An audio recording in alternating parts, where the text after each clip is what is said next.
जय श्री कृष्णा, राधे राधे। कैसे हैं आप सब। आज आप देख पा रहे होंगे पुत्रदा मासिक कृष्ण अष्टमी वर्सेस संतान सप्तमी। ये टाइटल मैंने इसलिए लिखा है क्योंकि जिस प्रकार जिन लोगों को संतान नहीं होती है, वैसे ये तो सभी जानते हैं कि हम लोग साल में एक बार बड़ी कृष्ण जन्माष्टमी मनाते हैं, जो भादों के महीने में पड़ती है, अगस्त या सितंबर में पड़ती है। और लेकिन उसी प्रकार हर महीने जो लोग कृष्ण भगवान को मानते हैं और जिन्हें संतान की चाह होती है, संतान नहीं होती है, वो लोग हर महीने की कृष्ण अष्टमी को उसी भांति मनाते हैं जैसे हम लोग ये बड़ी कृष्ण जन्माष्टमी मनाते हैं। कहते हैं कि जिस प्रकार संतान सप्तमी की पूजा करते हैं संतान की इच्छा रखने वाले प्राप्त करने की, उसी प्रकार जिन लोगों को संतान नहीं होती, संतान प्राप्त करने की इच्छा रखते हैं, तो संतान सप्तमी की भांति कृष्ण अष्टमी भी मनानी चाहिए। कृष्ण भगवान की विधि विधान से बड़ी कृष्ण जन्माष्टमी की तरह ही पूजा करनी चाहिए, तो उन्हें संतान की प्राप्ति होती है।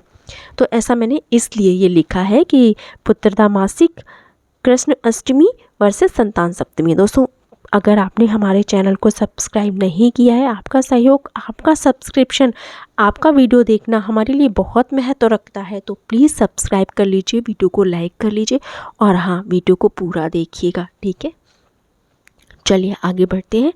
तो मासिक श्री कृष्ण जन्माष्टमी 2024 को जनवरी, फरवरी, मार्च की बीत गई है। अब 1 अप्रैल 1 मई को पड़ेगी और बाकी आगे की जो तिथियां हैं वो आप कैलेंडर से देख लीजिएगा, या ठाकुर प्रसाद जयंती आती है जिससे मैं देखती हूँ, आप उससे भी देख सकते हैं। वैसे तो कैलेंडर में मिल जाएगी आपको देखने को, तो आप उससे देख सकते हैं। दोस्तों प्लीज़ सब्सक्राइब कर लीजिएगा और वीडियो को पूरा देखिएगा, और अगर हो सके तो दूसरों के साथ भी शेयर कीजिएगा ये जानकारी। तो श्री कृष्ण जन्माष्टमी 2024 को इस साल जो साल में बड़ी पड़ती है वो 26 अगस्त को पड़ रही है। जैसे कि मैंने बताया, अगस्त या सितंबर में पड़ती है हमेशा भादों के महीने में, तो इस बार 26 अगस्त को है, सोमवार पड़ रहा है।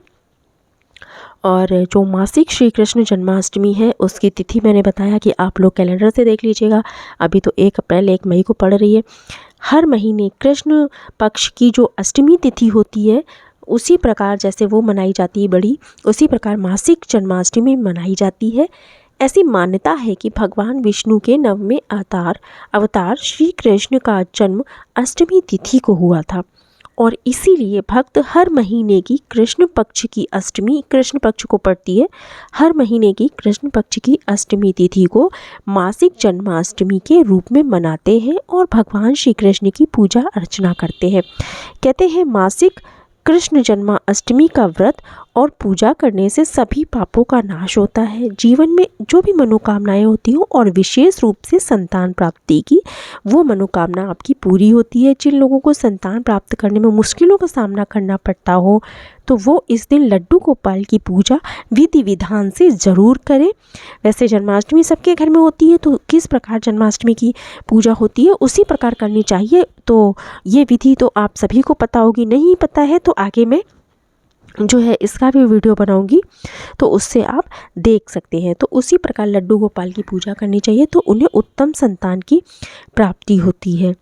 हमारे हिंदू धर्म में श्री कृष्ण जन्माष्टमी की बहुत जो है इसका महत्व है। इसका उपवास, अच्छा हाँ, इस दिन उपवास भी किया जाता है। जो लोग संतान प्राप्ति की इच्छा रखते हैं या किसी विशेष कामना से पूजा करते हैं, अगर आप कृष्ण भगवान को मानते हैं, केवल पूजा करना चाहते हैं तो कोई दिक्कत नहीं है, लेकिन अगर आप संतान प्राप्ति की या विशेष कोई मनोकामना है आपकी, तो आपको व्रत भी जरूर करना चाहिए। और व्रत करने के साथ साथ श्री कृष्ण भगवान का जो है अभिषेक करके, जैसे हम उनको पंचामृत बनाते हैं, उसमें स्नान वगैरह कराते हैं, तो उसको विधि विधान से उन्हें पंचामृत बनाकर अभिषेक कराना चाहिए और पूजन पाठ करना चाहिए व्रत के साथ साथ। तो कहते हैं इससे संतान की प्राप्ति अति शीघ्र होती है। प्रत्येक माह के कृष्ण पक्ष की अष्टमी को सुबह ब्रह्म मुहूर्त में उठकर स्नान आदि करके जो है भगवान श्री कृष्ण की पूजा में बैठ जाना चाहिए। सुबह अगर आप व्रत करते हैं, पूजन पाठ करते हैं, तो कहते हैं कि सुबह 6 बजे तक भगवान को स्नान आदि ज़रूर, अगर आप जितनी जल्दी कर सकते हैं अच्छी बात है, मतलब 3 बजे के बाद, 3 बजे से पहले नहीं। और अगर आप 6 बजे तक भगवान को पूजन पाठ अगर आपको करना है तो ज़रूर कर देना चाहिए, स्नान वगैरह करवा के। और जो भी आप साधना करते हैं उसे प्रातःकाल करना चाहिए। बहुत देर से करने से कहते हैं उसका उतना महत्व तो नहीं रह जाता। पूजा पाठ भगवान की सुबह, जैसे हम लोग सुबह कहते हैं जल्दी स्नान कर ध्यान करना चाहिए, तो वैसे ही भगवान को भी स्नान वगैरह जल्दी टाइम से ही कराना चाहिए। कृष्ण जन्माष्टमी के दिन भगवान श्री कृष्ण के बाल स्वरूप की आराधना होती है। ये भी ध्यान रखिएगा कि अगर आप व्रत करते हैं, पूजन करते हैं, अष्टमी मनाते हैं, तो आपके पास बाल स्वरूप श्री कृष्ण की मूर्ति जरूर होनी चाहिए। मूर्ति नहीं अरेंज कर सकते, नहीं उतना कर सकते तो आप फोटो रखिए, लेकिन बाल कृष्ण की मूर्ति हो तो उसकी पूजा करना बहुत अच्छा होता है, क्योंकि आप अभिषेक जो करेंगे वो मूर्ति का ही कर सकते हैं, है ना। फोटो का अभिषेक तो कर नहीं सकते। स्नान के बाद श्री कृष्ण जी की मूर्ति की स्थापना करें, उसको दूध गंगा जल से अभिषेक करें, फिर उन्हें सुंदर वस्त्र पहनाएं।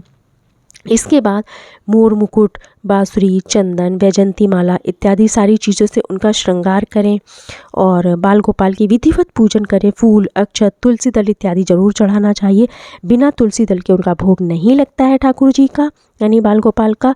इसके बाद धूप इत्यादि जो भी कृष्ण मंत्र होते हैं, आरती होती है, उन सबको से पूजन पाठ करके, आरती करके मंत्रों का जप करना चाहिए। कोई ना कोई श्री कृष्ण भगवान का मंत्र तो सभी को आता होगा, नहीं आता है तो ओम नमो भगवते वासुदेवाय नमः ये आता होगा। ये सब चीज़ें मतलब इस तरह से पूजन पाठ करके फिर श्री कृष्ण को भगवान को जैसे बड़ी अष्टमी में मेवा, माखन, मिश्री, पंजीरी इत्यादि का भोग लगता है उसी तरह भोग लगाकर प्रसाद सभी को वितरित करें। घर पर लड्डू गोपाल का मंदिर सजाएं, उनकी पूजा अर्चना करें, पकवानों से उनका भोग लगाएं। और 12 बजे ठाकुर जी का जन्म हुआ था तो उस समय भी उनकी आरती ज़रूर करें। आरती करने के बाद ठाकुर जी के प्रसाद का सभी को वितरण करें। और जो मासिक जन्माष्टमी मनाई जाती है, इसकी व्रत कथा की ये किताब आती है, तो मार्केट से वो किताब ले लें। पूजन करने के साथ साथ अगर आप उपवास करते हैं तो उस कथा को भी ज़रूर पढ़ें। एक बार अगर आपको संतान प्राप्ति की इच्छा है तो इसको ज़रूर करके देखें। फिर से कहूँगी सब्सक्राइब